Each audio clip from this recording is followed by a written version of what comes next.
Dostupných informácií ide o záznam priemyselných kamier z osady z Medzilaboriec. Je teda bez zvuku, no obsah hovorí za všetko. Zachytáva kortešačky medzi tamojšími osadníkmi.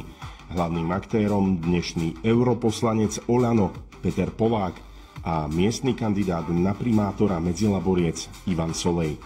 Sledujte dobre, ako sa to robí v osadách podľa modusu operandi obyčajných ľudí. Najprv sa davu prihovoril Polák. Môžeme sa len domnievať, čo všetko im človek reprezentujúci Slovensko v Europarlamente hovorí.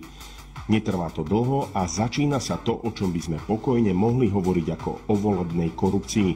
Rozdávajú sa, alebo lepšie povedané, rozhadzujú sa medzi ľudí keksíky, lízatká, podáva sa dezertné jablčné víno, jednoducho povedané čučo. Zábery pod dôstojnosť človeka končia tým, o čom sa už rovno dá hovoriť ako o korupcii. V aute priamo pod dohľadom spolujazca Oľaňáka Poláka kandidát opakovane vytiahne z vrecka bankovku a podajú mladíkovi cez okno a spoločne odchádzajú.